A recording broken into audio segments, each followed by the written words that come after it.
दोस्तों, हम अपने जीवन में कई कर्म करते हैं, जैसे कि अच्छे कर्म, बुरे कर्म। हम जो कुछ भी कर्म करते हैं, हम जैसा कर्म करते हैं वैसा ही फल हमें लौट कर मिलता है। हमें बचपन से ही कहा गया है कि तुम जैसा करोगे वैसा ही तुम्हारे साथ होगा। और अक्सर देखा गया है कि किसी व्यक्ति के साथ कुछ भी अच्छा या बुरा होता है, तब लोग कहते हैं कि उसे तो कर्म का फल मिला है, और कुछ अच्छा हुआ तो कहते हैं कि शायद उसके पूर्व जन्म का कर्म अच्छा होगा। कर्म किसी को नहीं छोड़ता, इंसान को अपने कर्मों का फल भुगतना ही पड़ता है। ऐसा ही चला आया है और ऐसा ही होगा। एक समय की बात है, गौतम बुद्ध अपने शिष्यों के साथ बैठे हुए थे। हर बार की तरह शिष्य बुद्ध से सवाल पूछते और महात्मा जवाब देते, तो एक शिष्य कुछ चुप बैठा हुआ था। तब बुद्ध पूछते हैं, क्या हुआ, तुम कुछ पूछ नहीं रहे हो? तब वह शिष्य बुद्ध से पूछता है, क्या सच में हमारे किए गए कर्म वापस आते हैं? ये कर्म क्या है जो हर कोई कहता है कि कर्मों का फल अच्छा होना चाहिए, जैसा करोगे वैसा भरोगे? तब बुद्ध कहते हैं, बेटा, कर्म का फल हमेशा साथ आता है, वह कभी नहीं जाता।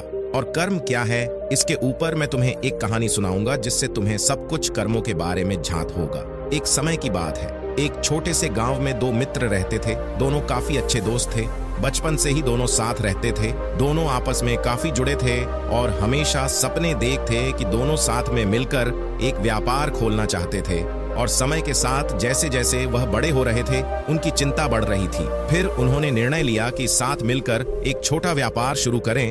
तो फिर उन्होंने एक छोटा व्यापार शुरू किया। पहले कुछ समय तो व्यापार ठंडा चल रहा था, लेकिन कुछ महीने बाद उनकी मेहनत संगठन की वजह से व्यापार ने गति पकड़ ली और व्यापार बढ़ता चला गया। वह अपने दुकान को बढ़ाने और नए उत्पादन का विस्तार करने में सक्षम हो गए और अब धीरे धीरे उन्हें व्यापार के जरिए अच्छे खासे पैसे भी मिलने लगे। उन्होंने जैसा सोचा वैसा हो रहा था। अब दोनों मित्र ने समाज में अपनी अलग पहचान बना ली और धीरे धीरे धन की कमाई बढ़ती गई। यह सब उन्हें और भी खुशी देता, क्योंकि वह अपने सपनों को हकीकत में बदल रहे थे। अब सब कुछ सही चल रहा था, संपत्ति भी बढ़ने लगी, मित्र भी काफी धनवान होने लगे। दोनों के पास अच्छे खासे पैसे आ रहे थे, किसी चीज की कोई कमी नहीं थी।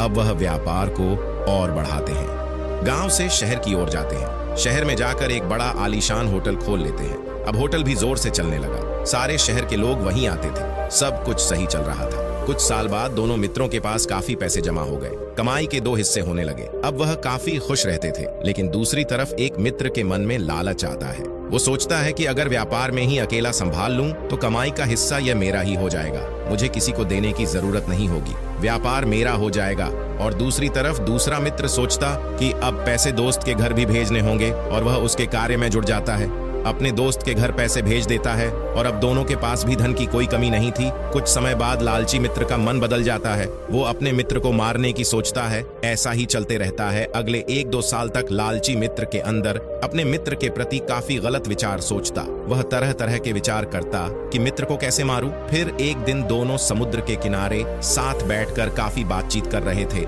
दोनों खूब बातें करते हैं, व्यापार की चर्चा करते हैं और पहला दोस्त मुकेश भी काफी खुश रहने लगता है कि वह अपने मित्र से बिना बताए उसके घर पैसे भेज रहा था। और मुकेश अपने दोस्त मानव से कहता है कि हमने सब कुछ प्राप्त कर लिया, जैसा हमने सोचा था वैसा हमें सब मिल गया। लेकिन दूसरी तरफ लालची मानव कुछ और भी सोच रहा था। अब दोनों काफी थक चुके थे और वह घर जाते हैं और मुकेश मानव से कहता है कि हमें चाय पीनी चाहिए। तो मानव चाय बनाकर चाय में जहर मिलाकर मुकेश को दे देता हूँ और मुकेश वो चाय पीकर मर जाता है। मानव ने अपने दोस्त मुकेश के साथ विश्वासघात कर देता है और सारी संपत्ति का मालिक बन गया। उसने वापस गांव में जाकर खूब जमीन खरीदी, व्यापार का मालिक बन गया। उसने अपने व्यापार को और बढ़ाया, लेकिन जो देख रहा है उसकी दृष्टि से कोई नहीं बच सकता। अब कुछ समय बाद मानव गांव का काफी मशहूर अमीर आदमी बन चुका था। उसके पास कहीं संपत्ति आ गई थी। फिर कुछ साल बाद मानव ने शादी कर ली और शादी के बाद उसे एक काफी होनहार आकर्षित पुत्र प्राप्त होता है। पुत्र इतना आकर्षित होता है कि किसी का भी मन लुभा ले और वह पढ़ाई में भी काफी होशियार बन गया था।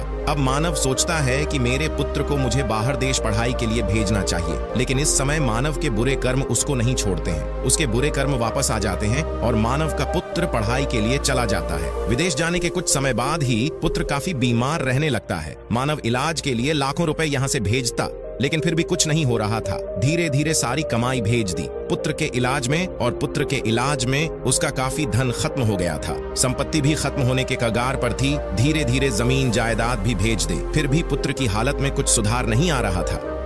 और अब इधर बढ़ते समय के साथ मानव कर्ज लेने लगता है। जो व्यक्ति कुछ साल पहले खूब धनवान जमींदार था, अब कुछ नहीं रहा। अब वह कर्जदार बना चुका था। वह भले ही अपने कर्म को भूल गया हो, लेकिन कर्म किसी को नहीं छोड़ता और वह समय के साथ जरूर वापस आता है। और मानव सोचने लगता है कि ऐसा क्यों हो रहा है, तो किसी महात्मा पुरुष के पास जाता है और सारी बात बता देता है। लेकिन वह महात्मा उसकी मदद करने से मना करता। तब मानव खूब दुखी हो जाता है। सब कुछ हाथ से गवा चुका था, न संपत्ति रही, न जमीन रही और न ही कौन सा व्यापार बचा था उसके पास। अब वह कई लोगों से कर्ज ले चुका था। वह कर्जदार बना चुका था। अब उसके पास कुछ नहीं बचा था। सब गवाकर अपने पुत्र से मिलने चला जाता है। पुत्र से कहता, बेटा सब कुछ कर लिया, सब बेच दिया, घर संपत्ति कर्जा भी ले लिया, और रोने लगता है। तब पुत्र के अंदर से मानव को अपना मित्र मुकेश दिखता है और कहता, दोस्त अब कैसा लग रहा है? सारा हिसाब बराबर, तू कर्ज में ले, अब मैं चला। और पुत्र भी अपने प्राण छोड़ देता है। सब समाप्त हो जाता है और पुत्र को खोने के बाद मुकेश का मानसिक तनाव में आकर खुद पागल हो जाता है। इतना कहकर महात्मा बुद्ध कहते हैं कि यही कर्म होते हैं जो कभी किसी को नहीं बख्शते और शिष्य से पूछते हैं, इसलिए तुम जो भी कर रहे हो अच्छे कर्म करो। दोस्तों, इस कहानी से हमें यह सीख मिलती है कि हमें अपने अच्छे के लिए कभी किसका बुरा नहीं करना चाहिए, क्योंकि हमारे जो कर्म होते हैं वह कभी न कभी हमारे जीवन में वापस आते हैं और हमें सजा देते हैं।